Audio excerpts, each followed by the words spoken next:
Bom, meus amigos, vamos lá, vamos começar aí, porque o tema que eu queria tratar hoje é sobre um projeto que começou a andar no Senado e ele suscita muitas discussões, porque vai se mesclar com outra história que o André Childers, o grande André Childers, posso falar, o maior de todos, André Childers nos trouxe. Que tal? O André Childers trouxe aí, né, uma discussão novamente sobre esses absurdos, essas decisões grotescas, né, que humilham as mulheres, mas é o seguinte, né, mulherada aqui, hoje é o dia que vocês vão me odiar, vocês não se ajudam. As mulheres, em todo o Ocidente, no Ocidente, na Coreia é a mesma coisa, as mulheres não se ajudam. As mulheres são as maiores inimigas da própria autopreservação, da manutenção da cultura que permitiu que elas tivessem direitos civis e tudo mais. As mulheres não podem ver um discurso político ruim que elas saem abraçando. E nós vamos tratar disso aqui, então ligue o seu botão no modo misoginia, eu quero uma pra viver, porque vamos começar. Eu vou começar com o André Childers, depois eu vou pro Senado, fechou, Riso? Então tá bom. Então vamos lá. Vamos começar com o André Childers. O André Childers entregou uma matéria interessantíssima e a gente vai comentar ela. Vamos lá. Acusada por Erika Hilton vira ré ao postar sobre Simone de Beauvoir. Uma ativista feminista foi denunciada pelo Ministério Público Federal e se tornou ré na Justiça Federal por fazer postagens na internet sobre a filósofa francesa Simone de Beauvoir e também por afirmar que mulheres trans não seriam mulheres. A deputada federal Erika Hilton, do PSOL de São Paulo, aparece como vítima nesse processo e também como assistente de acusação. As publicações são de 2020, no antigo Twitter, hoje X. Numa delas, essa ativista escreveu que mulheres trans não são mulheres, fecha aspas, e criticou o movimento trans. Em outra, compartilhou um vídeo da professora australiana Bronwyn Winter sobre Simone de Beauvoir, dizendo que nenhuma cirurgia ou hormônio muda o DNA de nascimento, fecha aspas. A denúncia foi feita pelo procurador da República José Godoy Bezerra de Souza, da Paraíba. Para ele, as postagens configuram discriminação e reforçam uma visão transfóbica que trata pessoas LGBTQIA+, como inferiores. A Justiça aceitou a denúncia em 29 de abril deste ano. Com isso, a ativista passou a responder o processo por homofobia, crime equiparado ao racismo e considerado inafiançável. Desde julho, Erika Hilton é assistente de acusação no processo, ou seja, atua ao lado do Ministério Público. A pena pode chegar a 5 anos de prisão. A defesa da ativista nega qualquer crime. Em documento enviado à Justiça, o advogado afirma que as postagens não têm conteúdo ofensivo ou discriminatório e que se limitam a expressar uma opinião dentro do limite da liberdade de expressão. Segundo ele, a ativista enfrenta problemas de saúde mental e ela pediu que o seu nome não fosse divulgado. No mesmo inquérito, a Polícia Federal também indiciou Isabela Cepa, que hoje vive fora do país e tem status de refugiada. Mas o caso dela foi arquivado pelo Supremo Tribunal Federal por decisão do ministro Gilmar Mendes. A coluna, Isabela Cepa afirmou que foi indiciada novamente sem ter sido ouvida e que pediu várias vezes acesso ao processo sem ter tido resposta da Polícia Federal. O caso reacende o debate sobre os limites da liberdade de expressão e discurso de ódio e sobre como a justiça brasileira vem tratando casos de suposta transfobia nas redes sociais. Vamos lá, amigos. Vamos lá. Mais um caso. Vou voltar no tempo. Vocês lembram o ano era 2016? Dilma impeachmentada, Lava Jato, a turma... Hoje a gente percebe a turma de... Tinha uma ala de aloprados lá na Lava Jato. Haviam os aloprados na Lava Jato. Decidem andar com as 10 medidas contra a corrupção. Aquelas 10 medidas dariam superpoderes para o Ministério Público para muitas coisas, não só combater a corrupção.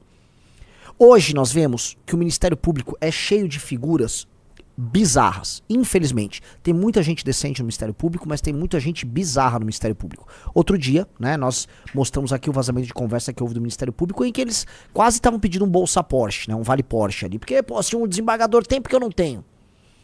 Por que eu tô colocando isso aqui? Porque no caso em tela aqui, é aquele promotor, né, que, né, cheio de vontade, cheio de criatividade jurídica, resolve inventar direito, né? E resolve tratar, vamos dizer, como um crime inafiançável, né? A transfobia. O que é a transfobia? A moça ali em questão, ela impediu, sei lá, um trans de entrar num restaurante, de frequentar um determinado lugar, de não vender um negócio, não, né, se negou a aceitar o trabalho. Não. A ativista ali, que eu ainda vou falar, porque hoje é um episódio que eu vou tratar, pelo menos no começo, sobre essa questão feminina, né? Ela ela apenas deu uma opinião que não deveria ser controvérsia. Não é controvérsia essa opinião. Tem que tomar cuidado com o que eu vou falar aqui. Mas é o seguinte. Entenderam? É isso. Que se eu falar muito, meu amigo, vem um promotor e vai falar que eu sou transfóbico. Riso. Não, só seja pronto aqui só. Tá? Mas eu não posso falar. A real é o seguinte. A minha maior resposta a esse caso é o fato de eu não poder falar por ser figura pública. Vão falar que eu tô sendo transfóbico. Tô cometendo um crime contra a humanidade. Tô atacando direitos difusos. E aí não apenas posso ser preso, como posso perder direitos políticos. E hoje eu tô montando um partido político. Então tá proibido eu falar.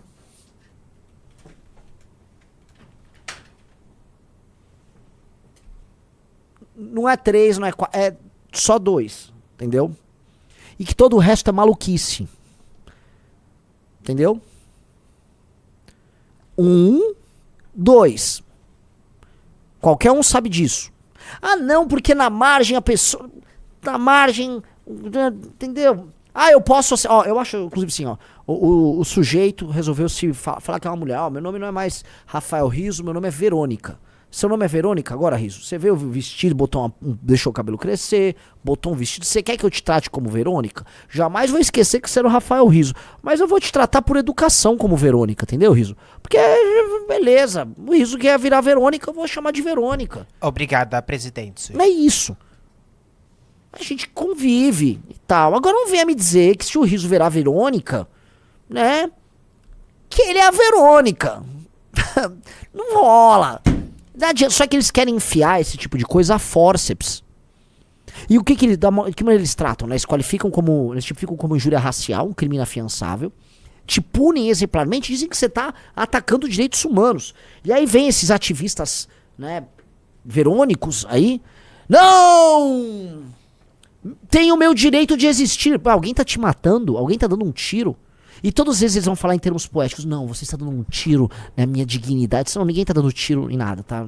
Assim, não há nada disso. Você quer ser outra coisa. Ninguém é obrigado a achar que isso é natural, legal, bacana. Isso não é um direito humano. Isso não é nada. E você está errado ainda. E só que nós entramos nesse vácuo jurídico, nesse limbo jurídico em que, vamos dizer, qualquer interpretação extensiva aí de um agente político dentro do judiciário destrói a vida de uma pessoa. E esta moça, que era uma ativista feminista, tava lá. Ela é uma ativista feminista, dando as opiniões dela. E aí veio o promotor, né? Aí, veja só, quem é que atua pra perseguir uma mulher? Erika Hilton. Erika Hilton, cuja base eleitoral é composta de mulheres e gays. Erika Hilton vira pra uma mulher e, né, tenta botar ela na cadeia. Que é isso que a Erika Hilton precisa fazer. Veja, muitas pessoas, né, que gostariam de ser... Vamos supor que o Riso gostaria de... Não é o caso do Riso, é um cara muito decente. Vamos supor que o Riso gostaria de ser um jogador de futebol. Mas ele não é um grande jogador de futebol. Jogador profissional. Aí tem pessoas que são mesquinhas, e aí vê um jogador de futebol que quer destruir, quer derrubar, entendeu? Porque não é. Tem pessoas que são assim. Não vou falar que é o caso de Erika Hilton. Tem pessoas que levam as coisas para um campo muito ruim. E aí esses rancores, essas frustrações, que alguns dão o nome de inveja, esses rancores, essas frustrações mobilizam a pessoa para uma vingança existencial contra algo que ela poderia ou gostaria de ser, mas jamais será. E aí precisa viver na mentira. Então, naturalmente, tá? Você tem muitas coisas acontecendo aí. Você tem a imposição de uma determinada agenda, de uma determinada religião, de um determinado código moral pra cima da sociedade como um todo. E veja, se é tabu, eu não posso, devido à minha posição institucional, falar o que eu penso. Todo mundo sabe o que eu penso aqui, eu sei que todo mundo pensa. Abra uma enquete. A enquete é, você pensa igual o Renan sobre esse assunto? 1, ou 2, você não pensa igual o Renan sobre esse assunto. E veja a mágica acontecer. Se o cara me vier falar que é 2, só sai fora daqui, né? Mas a real, foi tornado tabu. 100 anos atrás, se você vilipendiasse um túmulo, se você blasfemasse contra Jesus Cristo, contra um santo, você seria linchado, você seria morto. Hoje, Veja, você pode atacar a religião, você pode atacar qualquer dogma, outrora dogma. Não, porque isso faz parte da liberdade de expressão. Agora, vai falar, vai dar uma opinião sobre isso. Você vai preso. Você vai preso. Então os tais direitos humanos tornam-se religião e suplantam valores que estão, vamos dizer, intrinsecamente ligados ao sistema de crenças da população. Então a população, veja só, é refém de um sistema de crenças que não o seu. Aí você vai falar, entendi, Renan. Entendi. O raciocínio não tem nada de novo. Então por que você está trazendo isso aqui? Ah, eu vou trazer agora aqui meu raciocínio. O problema, meus amigos, é que esse sistema de valores, esse sistema de crenças alienígena, oriundo de uma perspectiva liberal, mesclada com o progressismo, ela é liberal e progressista. Ela só ocupa essa posição porque, veja só, uma parte importantíssima do eleitorado e da opinião pública considera esse discurso bacana. E quem são essas pessoas, Rafael Almeida Rizzo? Quem? As mulheres. Qualquer pesquisa de opinião, especialmente que pegue mulheres jovens, vai demonstrar algo que todo mundo já sabe. A mulher jovem acha lindo esse tipo de coisa. Então a mulher jovem na Europa, vem imigrante, vem não, vamos destruir o homem, a autoridade do homem branco precisa ser derrubada. Eu não sei se faz parte daquele processo na adolescência em que, em grande medida, a mulher, né, ela precisa se desconectar da tribo e das figuras de autoridade do pai, da família, tá? De modo a, vamos dizer, sei lá, né, buscar o parceiro fora da tribo, não sei como é que é, mas assim, é uma fase em que a mulher, ela tem, né, ela fica com a cabeça completamente fora do lugar, é tomada de diversas ideias estúpidas, pega a melhor parte que ela tem dentro de si, que as mulheres têm, que seria, por exemplo, a ideia de proteção, a ideia de carinho, a ideia de cuidado, e aí joga, como eles manipulam esse sistema, em vez dela ter o carinho, o cuidado, a atenção com o próximo, com um bebê, com uma criança, ela começa a gastar com coisas etéreas, com a humanidade, não, com o terceiro mundista, não, eu tenho uma solidariedade sul-sul, ou todas essas grotescas bizarrices que o pensamento de esquerda traz. Então elas são, vamos dizer, transformadas em ferramenta, em arma, elas têm seus sentimentos transformados em ferramentas de arma, e saem opinando e falando merda. Pode atirar, porque eu falei palavrão. Assim, né?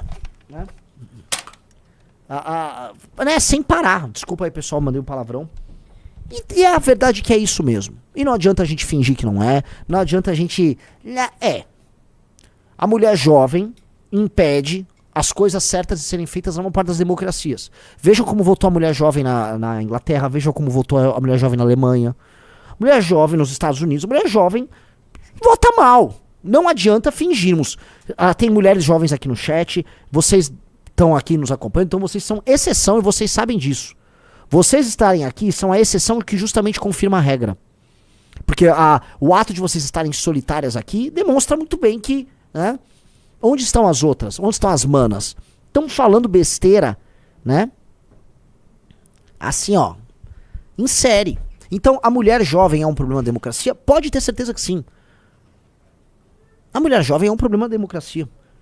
Tem aquele gráfico, claro, o Rizzo vai levantar, tá? Aquele gráfico, ele é matador. Tem aí? Tô achando alguns, não sei se é isso aqui, mas acho que tá... Não é esse que você está procurando, mas é esse que serve também. Também serve. Veja só que os jovens de 18 a 29 anos, ao longo dos anos de 2002 a 2020, como a opinião política masculina ficou, vamos dizer, mais ou menos estável, e a feminina, ela toda foi para um determinado caminho, é o caminho da esquerda. Então, o azul escuro, que é a linha da feminina, ela plum. Mas tem outros, assim, isso foi provavelmente na Coreia, né? Average of 20 rich countries, ou seja, média dos 20 países ricos. Todos os gráficos que a gente vai colocar aqui, eles vão demonstrando isso. E todas essas posições políticas que as mulheres adotam, elas geram externalidades negativas para a comunidade como um todo e para elas. Vamos lá. Mulher acha imigração um problema menor. Sempre, migração, problema grande que a humanidade passa, assim, eu tô falando agora mulheres de primeiro mundo. Aquecimento global, aquecimento global. Veja só, preocupações etéreas sobre a humanidade. E aí a comunidade dela, mas chegou agora, olha só, chegou aqui na tua comunidade, no teu bairro aqui, chegaram 1.500 imigrantes somalianos, tá? Sem nenhuma capacidade de entendimento do sistema de relação social e a sociedade baseada em confiança que a gente tem aqui, tá? Eles, infelizmente, violentaram sexualmente tua vizinha. Ah, não, nem sei o que aconteceu. Elas não juntam. Não juntam, ponto. Elas vão lá na votação seguinte, não, mas tô preocupada com a humanidade aqui. Leis penais mais severas. Não, isso é ruim. Vamos atacar a causa, né? Não, vamos pegar, leis penais, imigração. Não, olha só, aí a nossa sociedade é transfóbica. Aí toma ele lei prendendo elas, elas não concordam. E tome um marmanjo dentro do banheiro delas. Não realizam. E o que mais espanta é que elas não realizam e não ligam pros fatos e tampouco conseguem juntar as consequências. Isso é um pouco assustador, porque eu tô falando em geral de pessoas educadas. Essas mulheres, quando educadas, elas permanecem errando. Na verdade, elas aceleram no erro. Elas não juntam e elas procuram vamos dizer, argumentos falsos para justificar o problema. Então, sei lá, o imigrante que a assaltou ou que violentou sexualmente a vizinha dela, ele tá fazendo isso porque ele tá sendo oprimido aqui. Provavelmente tem uma cultura de racismo contra ele que impede ele. Não, mas o ladrão que tá solto, aqui no Brasil, vamos pegar o cara que tá solto pela 5ª vez, que ou pegou uma saidinha ou pegou uma quando a pena é derrubada, eu sempre esqueço, uma progressão de pena.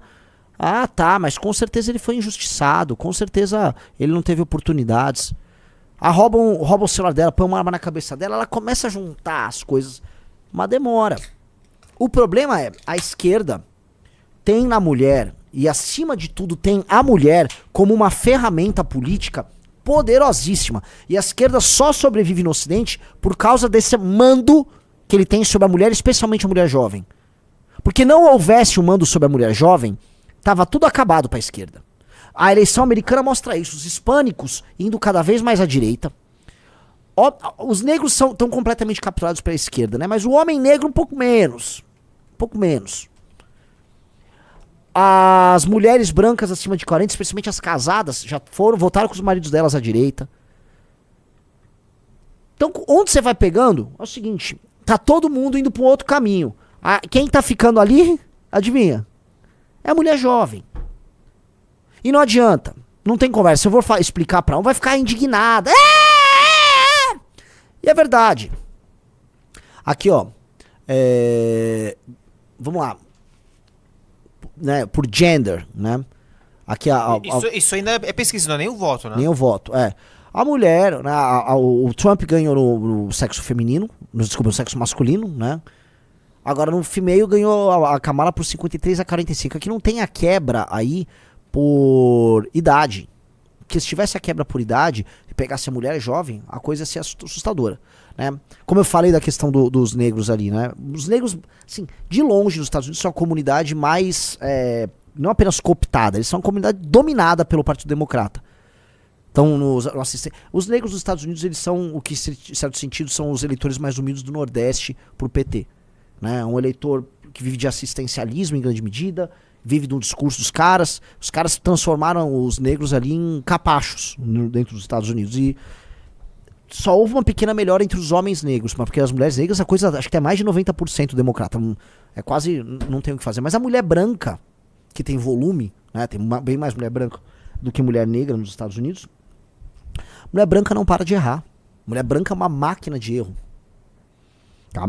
Então, né, por que eu falei isso? Porque esse caso que veio aqui, ele volta a despertar discussões. E aí colocaram, né, no processo, né, volta a colocar, a Erika Hilton se coloca como vítima e assistente ali, né, testemunha de acusação. E junto dela, como réu no caso, né, contra ela, tá lá novamente aquela ativista Isabela Cepa. Que, né, é uma radicada, uma exilada política, foi para outro país, porque, né, ela é vítima de perseguição judiciária, e é vítima de perseguição judiciária, eu não vou negar que ela seja vítima. Agora, ela própria é uma ativista desse mesmo tipo de ideia lixo. E vota, e sempre votou, e sempre defendeu o mesmo tipo de bloco político lixo. Pra ela, a única coisa que ela não quer, dentro do pacote lixo dela, é a questão trans, porque ela é uma feminista radical, todo o resto tá ok. Do ponto de vista sistêmico, a diferença dela para Erika Hilton é nenhuma. As duas promovem ideias muito ruins.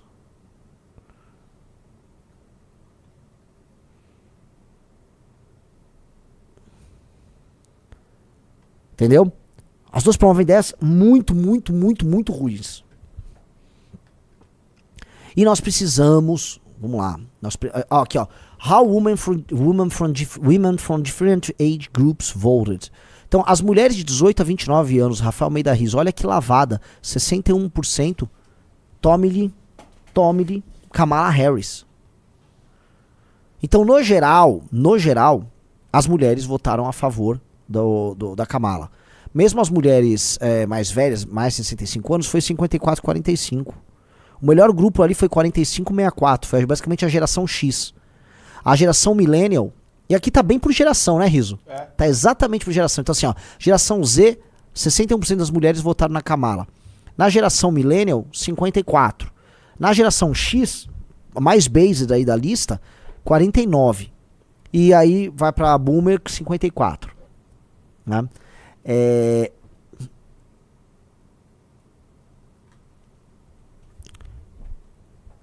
Aí tem assim, ó, olha isso aqui. Mulheres com filhos, né? Mulheres com... não tá tão grande diferença. As mulheres sem filhos estão um pouquinho mais Kamala Harris do que as com filhos. Agora, mulheres casadas, né? É porque as mulheres mulheres com filhos podem incluir as mães solteiras. Quando a mulher é casada, cara, o Trump ganhou. Ou seja, a mulher casada, com uma família constituída, grande parte delas tendo filhos, elas vão ficando mais conservadoras, e esse senso de proteção e todas essas virtudes profundamente femininas que as mulheres têm, que são muito úteis e são essenciais para a humanidade. Eu já falei, né, a humanidade é um balanço, é o yin e yang, é o espírito feminino e masculino, as coisas têm que estar coordenadas ali. Isso, quando bem direcionado, é maravilhoso. Agora, a mulher ou desquitada ou solteira, 60% praticamente votou na Kamala. Então, cara, o problema é o seguinte, tá? As mulheres são um exército, especialmente mulher jovem, mulher não casada, um exército que alimenta essas ideias suicidas que estão destruindo o Ocidente. E o distanciamento entre homem e mulher vem aumentando. E aumentando muito. Muito, tá? Olha isso aqui. Voto gay. LGBTQ, quase 90%, Riso. Temos algo a falar? Então, quando eu tava falando da ativista, né, e disso, o ativismo feminista, que está começando a padecer na mão aí dessa turma, vai falar o quê? Vai falar o quê, o ativismo feminista? Sejamos honestos. Vão reclamar? Vocês não vão reclamar de nada. E a gente vai se aliar a essas pessoas, porque eu vi a direita, né, a direita é sempre louca por atenção. Teve gente da direita querendo correr pra gadear aquela moça, até porque essa Isabela sempre é meio bonitinha e tal, né? Aí, olha só, nossa aliada. Não é aliada de nada, cara. Em todas as outras coisas, ela tá com a Erika Hilton no que precisar. Só nesse detalhe pra ela não importa. Porque pra ela esse detalhe vale tudo. Mas pra nós o tudo inclui muito mais coisa. O que importa pra gente é muito maior. Então, honestamente, é bom que essas coisas andem pra que ver se elas começam a ter. E eu não acho que vão debater. A coisa ali é muito movida por emoções e tal, e solidariedades e tal. Então acho que não vai mover nada. E vão achar legal. Então vamos lá. Tá rolando agora, veja só. O combate, tá, isso é do TV, no canal do Senado, né? Olha só, no mesmo dia, que engraçado. Misoginia é crime equivalente ao racismo. Aprovada a criminalização de condutas que manifestem ódio ou aversão às mulheres, baseadas na crença da supremacia do gênero masculino. Eu fico preocupado. Riso. Quem é mais forte, homem ou mulher? Homem. Mas isso é falar que isso é uma supremacia do gênero masculino? Não.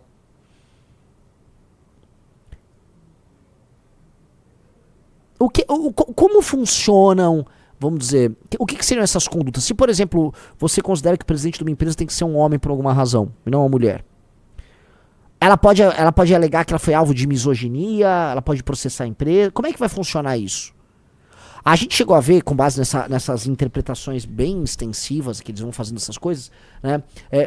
ONGs, a Educafro vive fazendo isso, encontrando racismo em qualquer coisa. Aí vê uma empresa lá na Faria Lima, o board da empresa tem brancos. É porque é racista.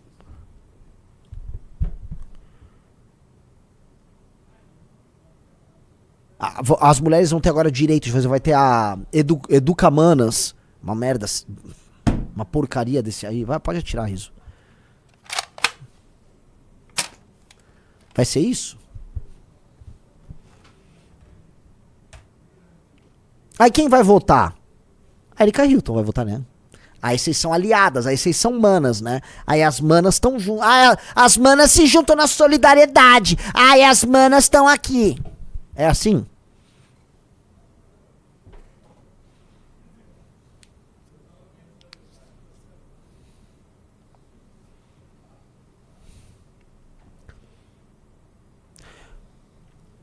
Eu lembro que eu falei, tudo que é balanceado entre o elemento feminino e o masculino é o que nós precisamos chegar.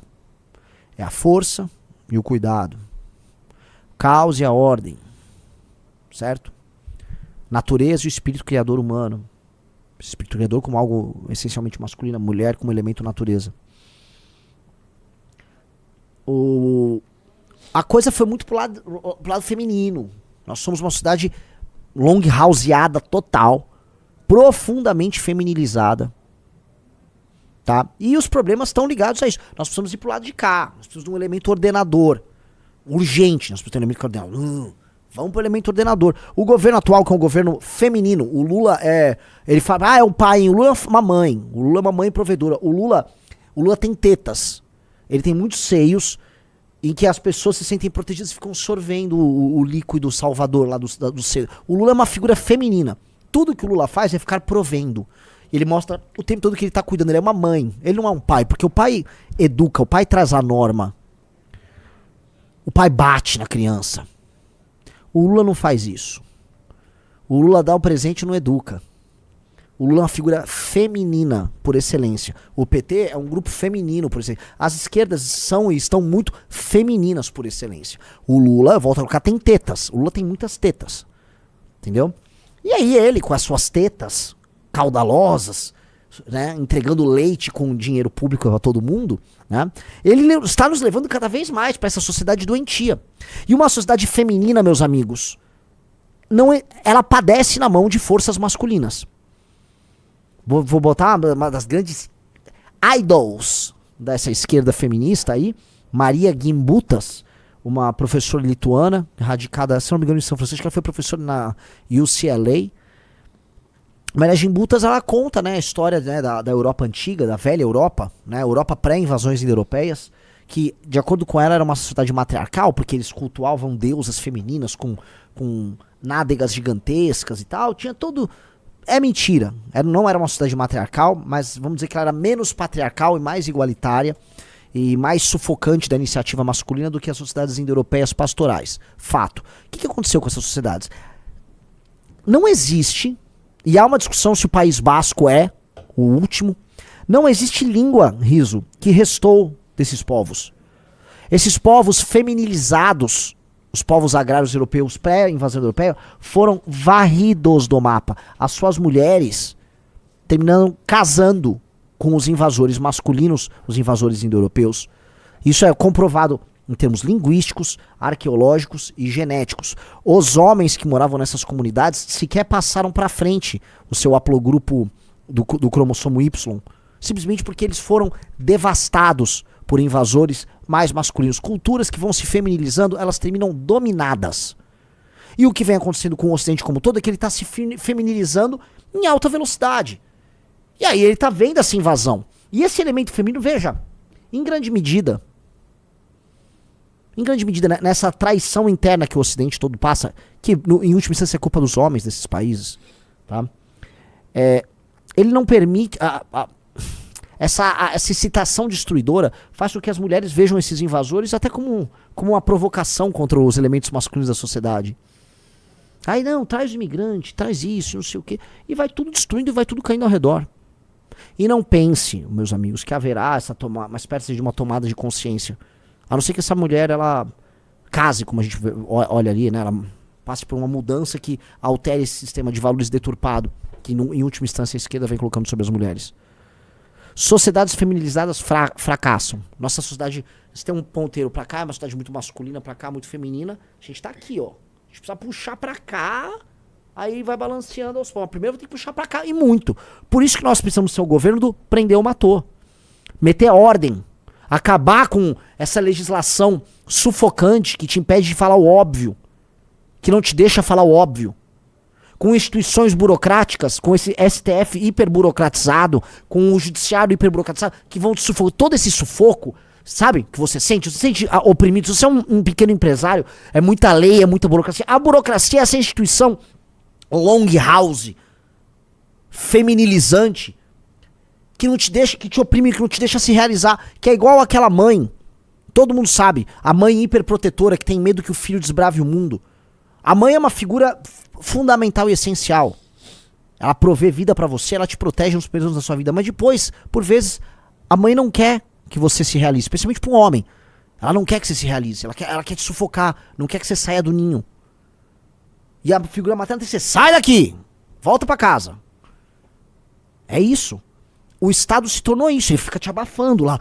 Não, eu tô te protegendo, eu sou Estado protetor. Essa instituição que fica te abafando, tudo isso, é parte dessa lógica. Precisa ser, plau, quebrado. Quebrado, isso tem que ser derrubado, quebrado.